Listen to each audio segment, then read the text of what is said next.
special guest. You may remember her from our last Doctor Who episode. Sarah, welcome back, Sarah. How are you doing? I'm doing so good. How about you? I'm doing pretty good, man. How was your Hanukkah break, man? Did you have fun? Did you celebrate with the family? Yeah, we don't celebrate that much. It's not like an Indian Jewish tradition all that much, Yeah. but I light the menorah and make some latkes. It was pretty fun. Very cool, very cool. Even though like I don't celebrate anything, but the break is still really, really nice. Yes, we, agreed. we there's no holidays for us, but we'll take the PTO. we're not gonna Exactly. we're not gonna complain. Uh, but it was a fun break. We did cover a few shows. We got Doctor Who this week. We're gonna do What If on I believe Saturday with Marmar, who we've had on the show a few times, and then we still have to do Aquaman. So hopefully we'll do Aquaman soon. But today we are doing Doctor Who, the Christmas special. So Doctor Who always does a big Christmas event or something like that. And this time we got to have it with the new Doctor. So I'm glad you're here because I definitely wanted to discuss because there's a lot of things about this episode that I wasn't aware of until I saw some of your TikToks.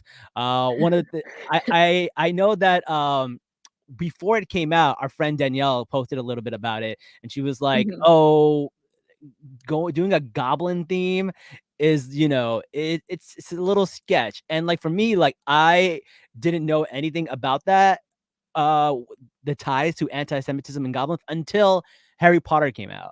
So Harry Potter Mhm. was my introduction to that. So it wasn't like something that like I knew along. I was like, why are people mad about Harry Potter? And then like I found out and I was like, oh, that makes a lot of sense. So I was watching this and I was like wondering like what would people think because like I feel like they made an effort to go around it. Like they said they're called goblins not because they're goblins, but because they gobble things. They didn't have the goblin nose, but then there's still things they failed at. Do you want to speak on that a little bit? Because I feel like it'll be very interesting coming from you. Yeah, I mean, I think when I paid very close attention because you're right, I did hear from Danielle, and I was like, okay, yeah, I'll keep an eye out because that actually checks out. Just like based on what you're saying, what I saw in the trailer, and what I saw in that the clip of the goblin and their whole song. I did think it had some anti-Semitic parts, like they're playing into the blood libel trope. The fact that it is airing on Christmas doesn't make it matters any better, and the Yeah. history between Jews and goblins is even worse. Like you said, I think they did a good job with not having, if they had the nose, I think, there would be more like, That oh would be my gosh, bad. this is like double trouble. Yeah. But I feel like overall, like I don't want to speak on behalf of all of the Jewish community, Sure, but of from course. the people that I've heard from, it has made a lot of people uncomfortable. Yeah, I could totally understand that. For some of our people who don't know what that is, what is blood libel? Because like I didn't know about it until I saw your TikTok.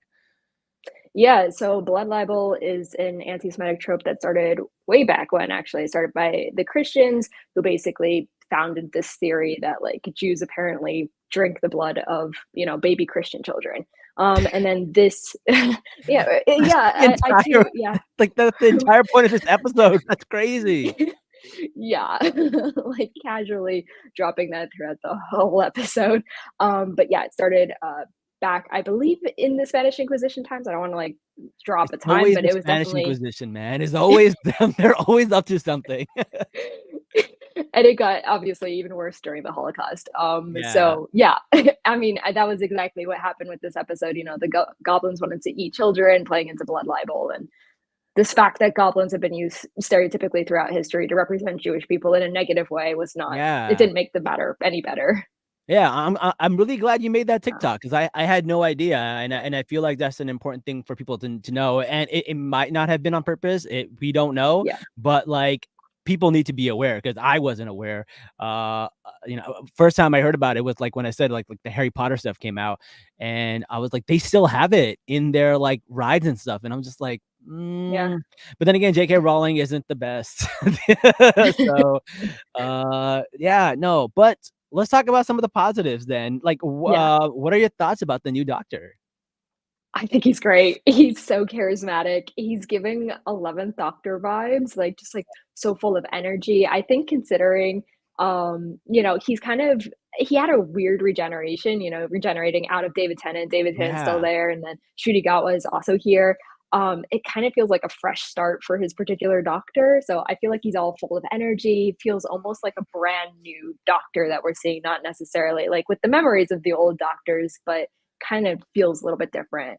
Yeah, there's definitely an energy that we've been missing for a while. Cause like, Peter Capaldi was great. I loved his sass, but he didn't have, like, the David Tennant, Matt Smith energy, and then Jodie Mhm. Whittaker, again, she didn't have the charisma and the energy, that some of the other people had, and when you see him, you're like, "Oh, this feels like Doctor Who. This is, like, has that energy." It's like, they're gonna be running, they're gonna have some exciting things happening, which I really, really liked. Uh, Yeah.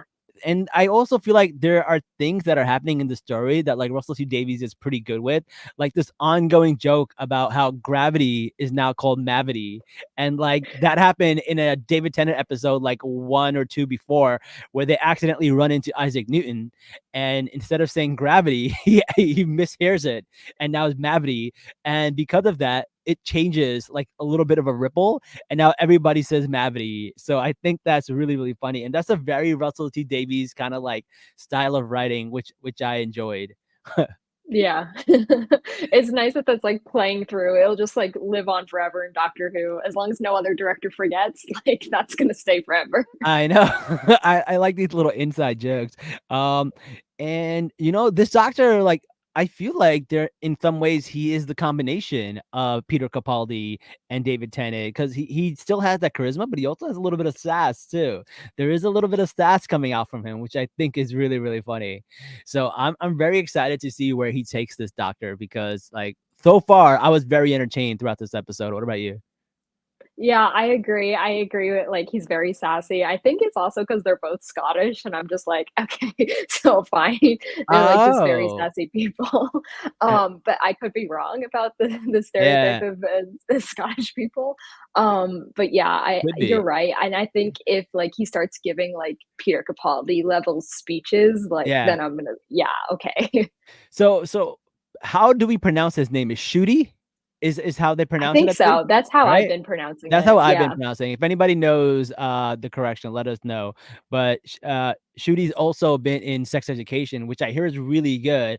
Only thing I knew about it was Ashley Simone's in it, who we love from Bridgerton. So that was something that I should probably check out sooner or later because, I've heard good things about him, and I heard he's really good about it. He was also in the Barbie movie, which, Yeah. came up. So a lot of fun things, man. So yeah, there's a lot of theories, but we're gonna get to those at the end because there's this new old lady, there's some cover with the name, there's some other mysterious figures, which feels like classic Doctor Who. The mysteries. I love like solving these mysteries, and I think they're so much fun.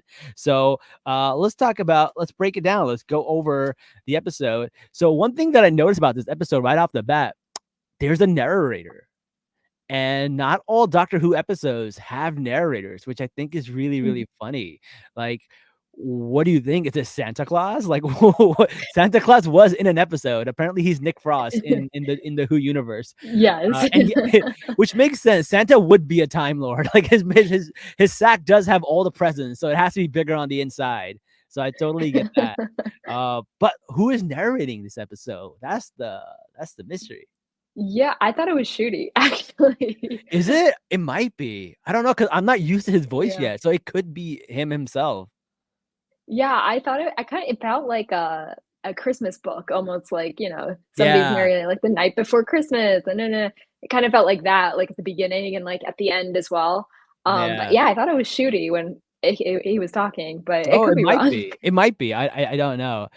So we start off on this church, and there is a mysterious figure, who leaves a baby at the doorstep, and that baby is found, and the baby, gets adopted. Yay! Everyone's happy. It's like all cute and stuff. And then we flash forward to the present and we see Ruby getting interviewed. So she's on some kind of reality show where they find your relative. They find people who are adopted and then they find their relatives, which was a real show, which is ironic. I think Mhm. Oprah was on it and so many other people were on it and they were able to trace back their heritage to certain slaves and certain slave owners and certain like people in historical, what you call it, history. I thought it was really cool. So I was like, oh, cool. They're trying to find her history. And then she just goes about her day. She goes clubbing. Her friends are in a rock band. Um, and then she sees the doctor getting lit on the dance floor in a kilt and a wife beater and a leather jacket, which is such a vibe. Like that is such a vibe. I really, really like that introduction. I love the fact that he's the first doctor that can actually dance. Because I've seen Matt Smith dance and it looks like an elephant. Yeah. So I like that we finally have a doctor that can dance. I was vibing with that. What were your first thoughts about the interactions of Ruby and the doctor? I thought they were great. I think it like you were saying at the beginning, I think it left that like mysterious tone, and she was like, "Who's this guy? Like he's kind of cool. He's dancing, all like very free, very like wild and free, I guess." Yeah. Um, yeah, I really like their first interaction. I feel like it's been a while since we've gotten, like, a character interaction or, like, a companion interaction with the doctor where, like, they don't know they're gonna be companions up until, like, halfway through, and I feel like the first introduction, he was kinda, like, eyeing, but not really. Yeah. Yeah, that is so true. What are your thoughts about Ruby? Because she gives me like Clara if Clara went to therapy. Like that's the vibe that I get.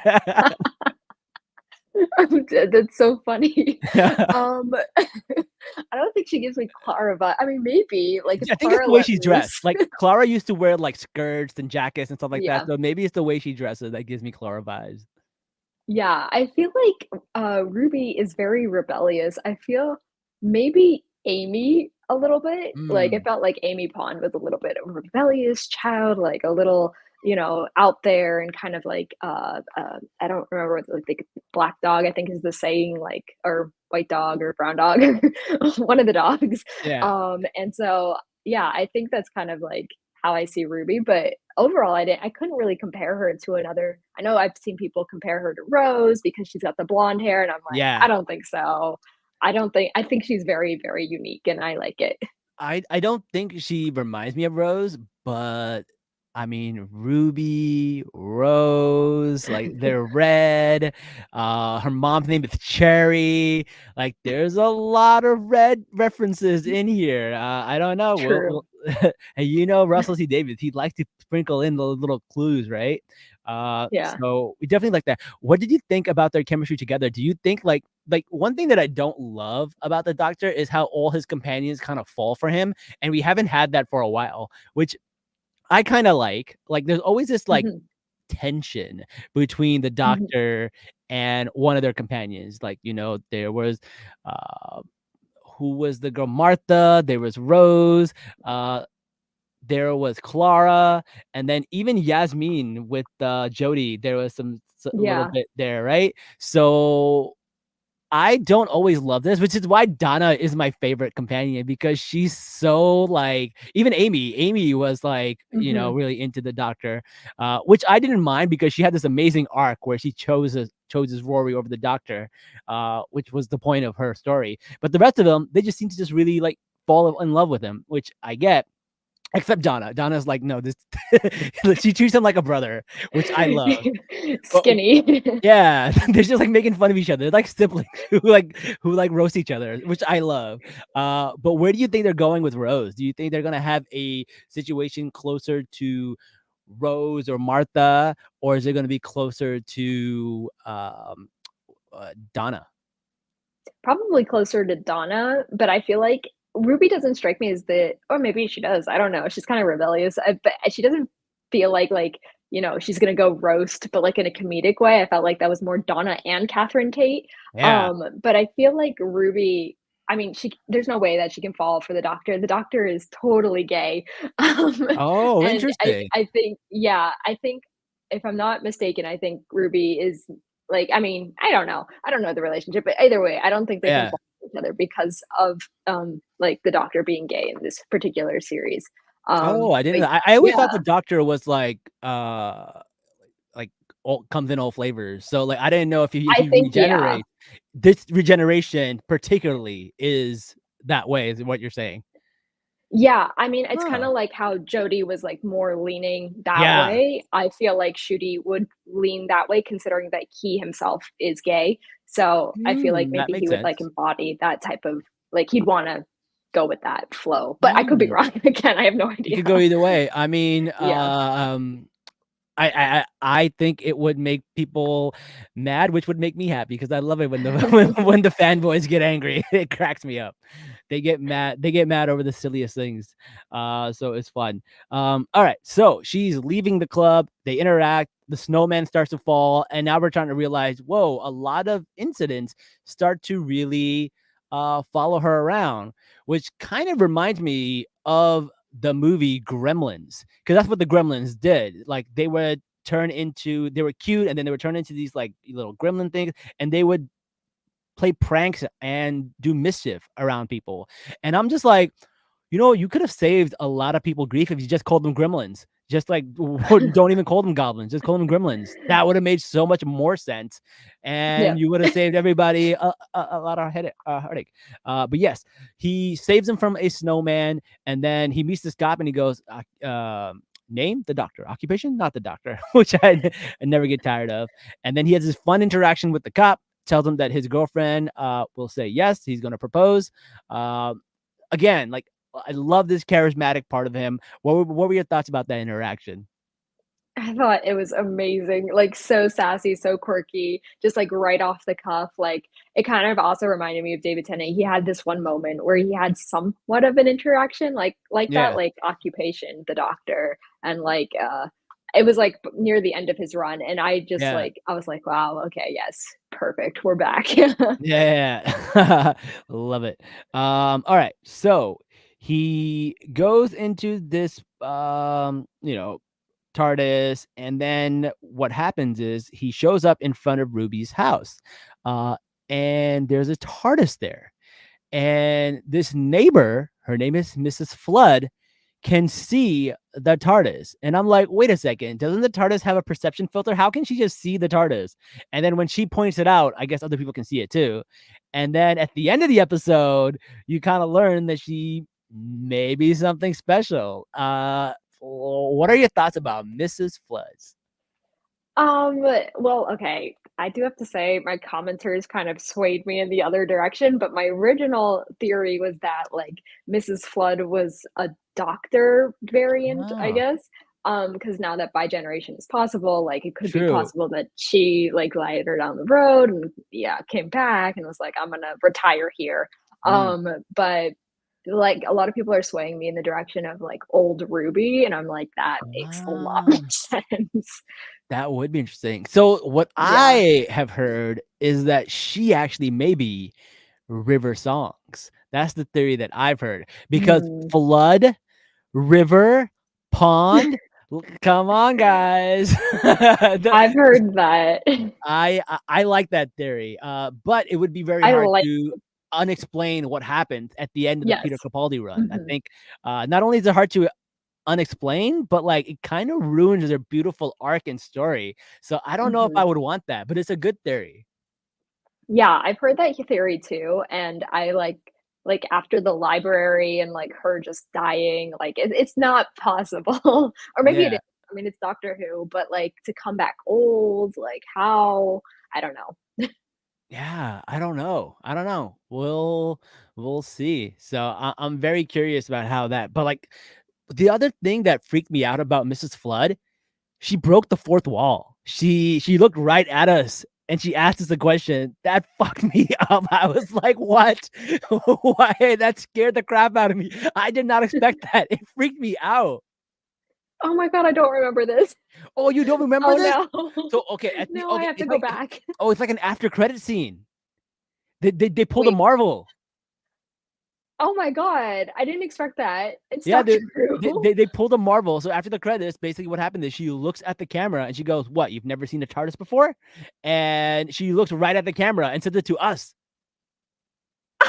No Yeah. shit, I have to go back. I have to watch it now. That's why it fucked Oh me up my because, like, god. it was after the end credits. I didn't expect it. I was like, "What?" It shook me.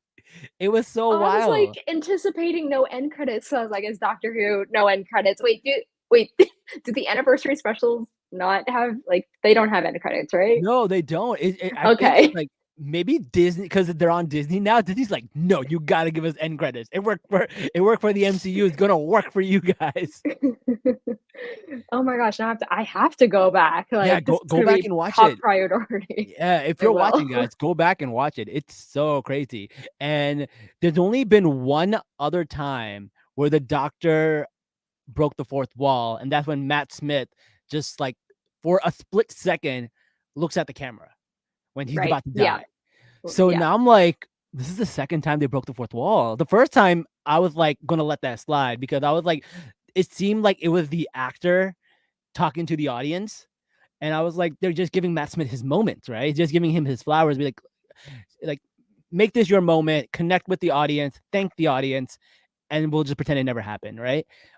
This time, you can't pretend. She literally looks at the camera and asks the audience a question. Breaking the fourth wall was wild. So go back and watch that. I will, that's crazy. I That already have theories, but I need to go watch the scene first. yeah, I'm like, I'm confused because the Doctor never goes to the multiverse. He'll never go to another dimension. He only stays in one Right. dimension and he travels back in time, back and forth, no matter how it changes. The only time he went to another dimension was when his hand got cut off and there was another David Tennant and he went to go live with Rose. After the Yeah, I would also say, like, Jodie as well, she kind of, like, was on the border of the 2 universes or oh, yeah, dimensions. that's true. Jodie Yeah, has some stuff that too. but I Yeah. don't think that would be, like, the reason for the 4th wall. I would think that, like, maybe a villain is causing this 4th, like, weird thing happening. I don't know. I would love it if she ended up being a villain, like straight up Deadpool villain. Breaks the fourth wall, talks to the audience, makes references to BBC. Like that would be hilarious. We're all being controlled by the media. Oh my god, that'd be so funny. Yeah, okay. So also, why is this lady so mean to her neighbor Abdul? Like, leave that man alone. I don't know why she was so mean to him. All right. So we go in and we meet Rose's mom. We meet Rose's grandmother. Grandmother's name is Cherry. Her mom basically adopts and fosters children. And they stay with her for a little while, then they find a home. Some stay for days, some for weeks, some for months, some for years, but only one never left, which is Mhm, very interesting because the Doctor also has companions that stay for like a day, for weeks, for months, and for years, which I thought was pretty interesting. I mhm. really, really liked how they made that, but it also references to the Doctor. What do you think of Rose's family? Ruby. Oh, sorry, Ruby's family. I think they're so cool. Like, the grandmother always asking for tea is such a vibe, Yeah, and, like, it kinda reminded me of my grandmother. I was like, "Yes, my grandmother always asked for tea." yeah, Um, but, yeah, I think when you're, like, saying, like, the references between the doctor and, like, Ruby's family, I think they're, like the comparisons between the 2 are, like, uncanny compared to, like, any other companion. They've got so much in common, and now that the yeah. doctor also knows that they're adopted, He's an like, orphan. Yeah, yeah, is it that's crazy? that was pretty crazy. The fact that she's an orphan and the doctor's an orphan, uh, Mhm. and then the fact that coincidences were like so like it was a backbone of this episode. Everything was happening in Yeah, coincidences. Um, yeah. so while we get to know the family, they find out that she's getting a baby. The baby's called Lulu Bell, born on the same day as Ruby. Another coincidence. And then Ruby gets a phone call from the producer of who was doing her interview. And she's like, sorry, we can't find any trace of anybody related to your DNA at all. Um, and then she dies. That was so wild. They didn't show it. And you don't know she died until like he goes back in time to save her. But like she Mhm. died from a Christmas star on a tree. That was dark. What are your thoughts about that? I thought it was so Doctor Who. I mean, the fact like, I'm glad they didn't show it at, like, Disney Plus, but, like, um, it's like, I don't even know. Like, the moment she was, like, talking about it and, like, also sitting under the tree, she's like, "Has anything weird happened to you? Have you been tripping or, like, Yeah, crazy stuff?" And then the tree's, like, falling, and I'm like, "Oh, no. yeah. She's gonna die." Freaking goblins. Yeah. Oh god. Yeah, George is in freaking the goblins. comments. Shout out to George. George says, "Oh my god, it's two of my favorite creators." So I'm guessing he's talking about you and me. Shout out to George on Hey, TikTok. George. Yes. So basically, there's no ancestry, and then the baby ends up going missing. Apparently, the goblins take her. She goes to the roof. She goes to find the baby, and the baby is being taken by these little goblins. And she goes and climbs this ladder. Where he goes, "Whoa! You see a ladder in the sky? You just climb it." She's like, "It has the baby though." So he basically goes to help her, who just happens to be at the right place at the right time. Also, he had so many outfit changes. Like this is his like fourth like fit since he's been like the doctor, like crazy. Amazing. I love it. Like, Yeah, I'm expecting him to be the fashionista doctor immediately. yeah, she's gonna be the best dressed doctor for sure. Oh, yeah, for For sure. yeah, yeah, yeah. I would love to see that. All right, so then they have these power gloves, which basically transfers all the weight into the glove so that it's completely weightless, and Mhm. you can climb and do whatever. Which I thought cool. I love these little inventions that they have. But here's my biggest negative of the new Doctor, and like this is the one thing I don't like about the new Doctor. I hate the new screwdriver. I hate it. It's ugly. Me It's too. Honestly, that was the first thing that I thought of, like, I was like, "This looks like a clicker for a garage." It is ugly. yeah, it's this the one thing I don't like. I love the new Mhm. Doctor. I love his fit. I love his personality. Hate his screwdriver. It doesn't even look like a screwdriver. It looks like a remote control. Yeah. Oh man. It's George is saying this terrible. guy may be the best since Matt. Yeah, I would not disagree, man. He has a lot of potential right now. So like there's a Mhm. lot of ways that this could be one of the best doctors at this point. So I Agreed. am excited to see that. All right, so they go to the goblin ship, and then yeah, here you find out that the goblins want to eat the baby. And they're not time travelers, they're time riders. So that's like a Mhm. new vocab that they added to us. And the doctor was offended when she called them time travelers. And then he talked about how he spent a hot summer with Houdini, which is a reference to some of the classic Doctor Who, because Doctor Who used to reference Houdini all the time in the classic episodes. So they're tied up, they get free. Then they try to figure out the ropes, because the ropes are basically what controls all the ships. So, like, I love this clever writing to like the way they use the ropes in different ways to control the ship.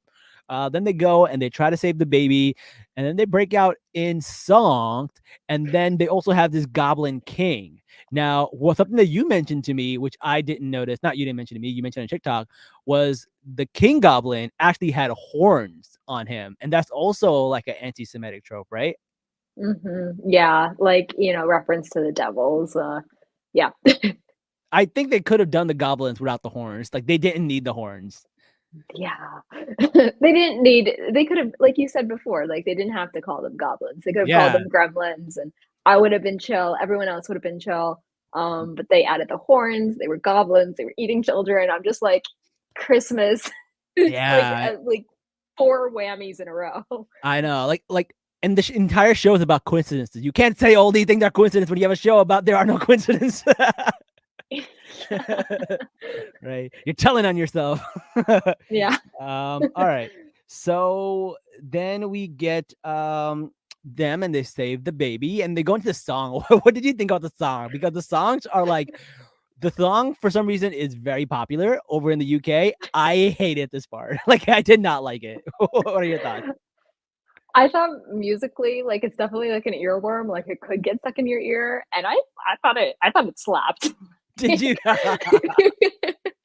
Like, if it didn't, like, again, like, if it wasn't so problematic, I would be like, "This slaps." Like, this was great. That's so funny. Oh, George just Yeah, mentioned I like his screwdriver better than Capaldi's sunglasses. I forgot Capaldi has sunglasses.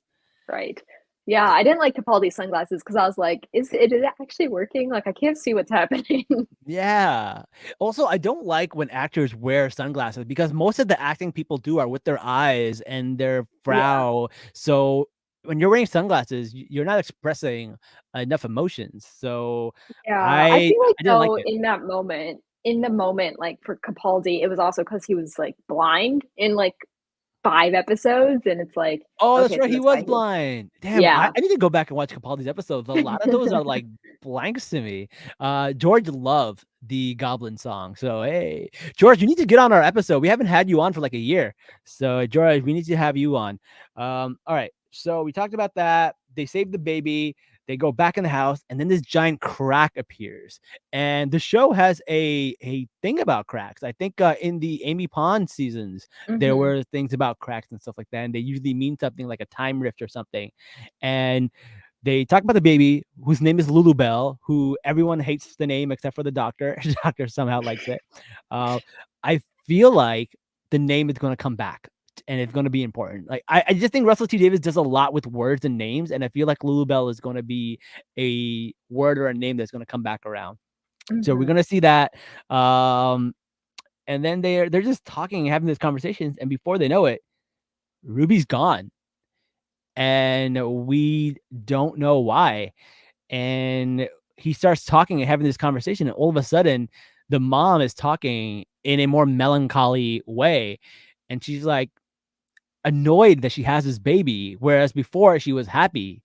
And it was one of those like butterfly effects where like having one child stay with you forever, like basically changed her entire perception of life. It made her life more full, more happy. Like it's really interesting because like married people will tell me like having kids ruins everything they say, but like here's a situation where like she had a kid and it made her life so much better and so much more fulfilling to the point where she had more kids. She had about 33 kids on her fridge, and now she had mhm, none. And whenever she has one, she is annoyed and she only does it for money. So I thought that was really, really interesting. And when he asked her about Ruby, she says she doesn't know, but you can see her starting to cry, which is really mhm, interesting because that also was something that happened to Amy Pond. When Amy forgot mhm. Rory, she would Yep. cry and not know why. So I love Yeah. that throwback. I like just coming back together. I thought it was really, really cool. What were your thoughts about this scene?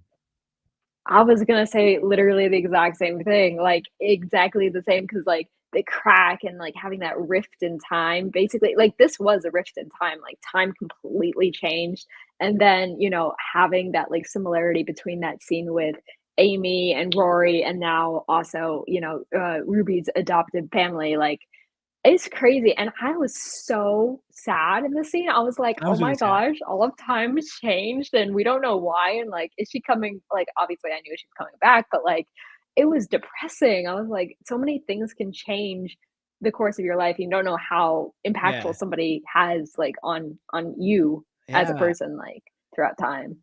It was crazy, and the acting was amazing. The woman who played the Yeah. mom did such a good job. Like, she had this Mhm. stone cold face while still crying She tears. crying, yeah. It was such a well done scene. I really, really liked it. George is saying, "As a parent, it hit me. You don't know how much your kids mean to you until they're gone." Oh, man, that's so true. Uh, That's true, man.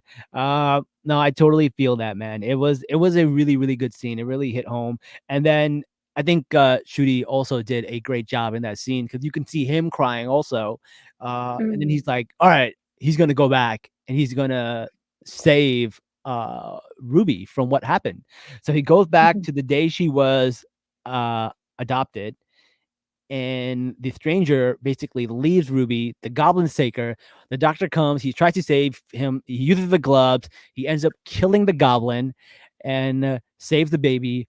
All this while the mom just looks on, like because like after he saves the baby and he goes back to the TARDIS, she's still there. She's like walking. She's like not even a block away. What the hell was that? I thought that was so funny because, like, "What you watching?" Like, she's just like, "Okay." Yeah, Like, this she's mysterious, though, very like, that mysterious. like, who is under there? Like, is it some villain later on that we're gonna see? Like, crazy stuff, like, maybe she wanted that to happen and it didn't, and she's like, "Okay, I'm gonna walk away, but later on, I'm gonna come back." I don't Yeah. know. or maybe she knew she wasn't supposed to interfere, or else things won't happen the way they're meant to happen, right? Some kind of rule like that. Mm. So we'll watch and see. George is like, it also made me remember this is Doctor Who. Those two are lovable, but bad stuff is gonna happen to them. Yeah, bad stuff. Bad stuff's definitely gonna happen to them. I feel like this season might be a little sad. They might be some Mhm. tearjerker moments in that. So we'll have to see. All right, so Ruby is back. They go back in time, and he sees her, and he goes, "This is amazing. You're back."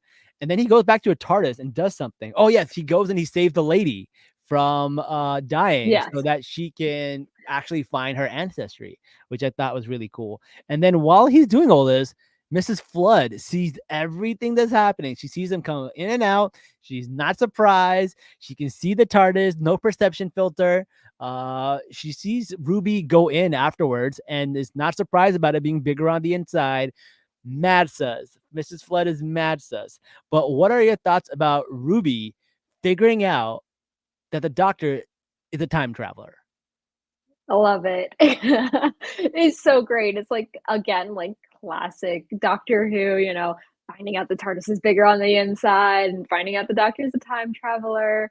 It kind of reminded me of like when I think it was Tennant and Martha figures out that they are like the 10th Doctor is a time traveler is Yeah. kind of like resembling that. I'm just like, yeah, this is great.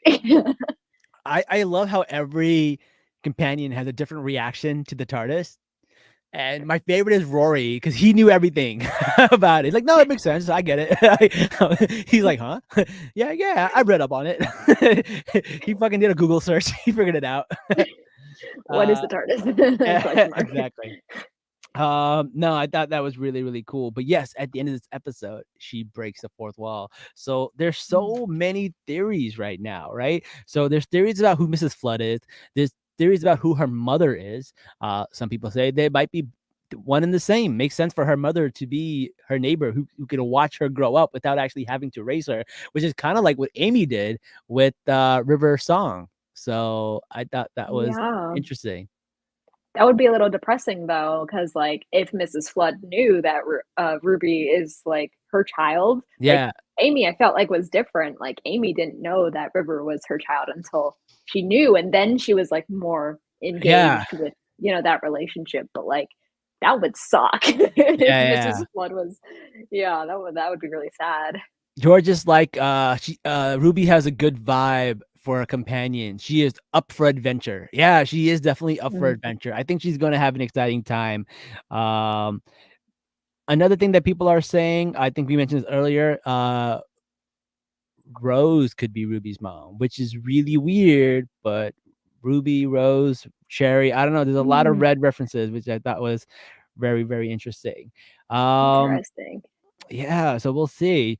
Um, But yeah, I would some people are saying that it might even be the doctor's kid, which would be Ooh, weird. Like the yeah. doctor at one point regenerated and left Ruby. Then that would make Ruby his kid, which would make the tension between them really weird, very incestual. I don't like that one. I don't like that one either. That sounds terrible. I mean, we Yeah. remember when the doctor had a daughter. No, let's not do it again. Yeah. Oh, yeah, she had a daughter, and this could be a like, her kid, right? Oh my Who god. Oh, right. right? Oh, Georgia Tennant was the woman who played her, who ended up yeah. marrying David Tennant, which I thought was really funny. But yeah, that is a very, very interesting theory. So, I don't know. We'll see. That's what I love about Doctor Who now, because like there weren't theories for what's her name for Peter Capaldi or for Judy Whittaker. Like I feel like Mhm. now people are like, oh, there's a mystery. There's who is this person? Who is that person? Yeah. This is feeling very Stephen Moffat to me and very Russell T Davies, Yes. right? So I really, really am enjoying this season. I can't wait till it comes back. I don't think it comes back till what, the spring? Yep. So it'll be a while. George says, let's see, he said that couldn't be any worse than what they did with the 13th Doctor story. I don't even remember the 13th Doctor story. I'm not gonna lie. Yeah, me too. I forgot the flux. So like the Peter Capaldi season to me was good until they lost Clara, and I think Clara kind of carried that season a little bit because we all had an attachment to Clara from Matt Yeah. Smith's season. Also, I love the fact that he no longer found her attractive at all. He couldn't even tell if she was a boy or a girl after he transformed into Peter Capaldi, which I thought they had a really good chemistry. But then when Peter left, I mean not Peter left, when Clara left, I don't know, the writing just got like less mysterious. Like it was just whatever's going on. And then even with Jodie Whittaker, they had this great reveal about the doctor being an orphan and then there being a previous doctor who was black. Apparently there was a regeneration before her first generation. Amazing. I like that twist, but there was no like anticipation leading up to that twist. There was like you found out in like 2 episodes. I don't know. It was Yeah. like I don't know. So Yeah. we'll see. We'll Jodie's see. writing was rough. Yeah, it was right. Even though I do think she has some really banger episodes. Rosa Parks episode was really good. Yeah. Demons in Punjab was really good. She has a few Yeah. bangers, but as a complete season, not that great. Nah. Yeah. Agreed. Agreed. Yeah. George, just like if you don't remember, I'm trying to forget. Damn, George, tell us how you really feel. All right. Well, that was everything that happened in that episode. Anything else you want to talk about? Any theories, any predictions that you might have? Ooh, I mean, I am so excited to see, like, at the end of the anniversary special, somebody mysterious picks up, like, the tooth of, the toy maker and the tooth was, like, the Oh master, so I'm yeah. like, "Who is the picker-upper? Who's gonna be the new master?" Like, I'm so excited for those 2 people. I have no idea who Mrs. Flood is. I'm, like, dying to know. Yeah. Just so many things, like, that I'm looking forward to. I'm also looking forward to, like, more Russell T Davies and, like, having him Yeah. direct, maybe having Stephen Moffat come back to write a few episodes would be really great. He does some cool, dark, mysterious episodes. That is very true. What are your thoughts about the masters? Like who's your favorite masters? Because my favorite is Michelle Gomez. Like I think she was straight up Looney Tunes. She was hilarious. I loved Michelle Gomez, especially because she also had that like, those moments of growth that I'm Yeah. like, "Okay," like and she also I don't know who the master was before her, but, like, literally directly before her, that guy, Yeah. so misogynistic, she put him in his place, and I thought that was great by the end of Peter Capaldi season, and yeah, definitely Michelle Gomez, Yeah. 500%. I'm very excited to see them bring back some old villains. That'll be really cool. But like like not like the Cybermen for like the 15th millionth time, but definitely like Yeah, the actual actors and characters. I think they're really cool. Obviously, we're probably going to see the Daleks. We haven't seen them in a while, yeah, but I'm very curious. I'm very curious to see where it goes. But yes, if yeah. you are Doctor Who fan, tune into this spring where we will cover it, and we'll try to get Jazz to catch up. So if Jazz can catch up by spring, we can have him on the show too. But Doctor Who is definitely an adventure. It's a show that I really I don't know. I really love Doctor Who. It's one of my favorite shows, and I think the David Tennant and Matt Smith seasons are probably one of the best TV in like general. Like it's feel good, feel bad, feel sad kind of show. It gets you in your feels. You feel all kinds Yeah, of things. Uh, so definitely check it out if you have not. If you need some tips on where to start, we'll let you know. A lot of people say start with the ninth Doctor, which is the modern era of Doctor Who. Some people say skip the ninth, go straight to 10, and then come back to 9 once you're used to the show because the special effects are really bad in the ninth season. Uh, and so is some of the the cinematography and stuff like that is not the greatest. But other than that, there are some episodes that we could recommend. One-off episodes I could recommend is Blink. I think that's one that people really like that you can just watch straight up without needing to know anything, and you're just like you get the vibe of the show without actually having to know any of the backstory. mhm. Yeah, I think I would recommend, The 11th Hour. That was, like, the first episode that Ooh, I started with, that's a good and one. then, like, at that point, Doctor Who wasn't on HBO Max, so I just watched that. I'm like, "This is great, but how do I watch it?" Yeah. And now it's, like, on Max, which is great. So I would say 11th Hour, I feel like is a good you get, like, a little taste of how the Doctor operates, the, Yeah. regeneration, and, like, also a really, really good episode. Yeah, for sure. George is saying start with the 11th. The only reason I don't agree with that is you need to be introduced to River Song, and she gets introduced I in the agree. 10th. So, like, if Yes. you start with the 11th Doctor, at least watch the library episode with River Song because that's very, very important to all of season 11. Or Yeah. sorry, the 11th Doctor. But Yeah. yes, anyways, that's all we have for you. Thank you for joining us. Sarah, let people know where they can find you. Yeah, so I'm at movies underscore and underscore T on TikTok, and then at movies and T on Instagram. Awesome. Thank you so much. Guys, go follow Sarah. She has some amazing content. She is really, really talented. She is definitely someone who I learn a lot from her videos. So you can learn a lot from too. And until next time, guys, Salaam nerds.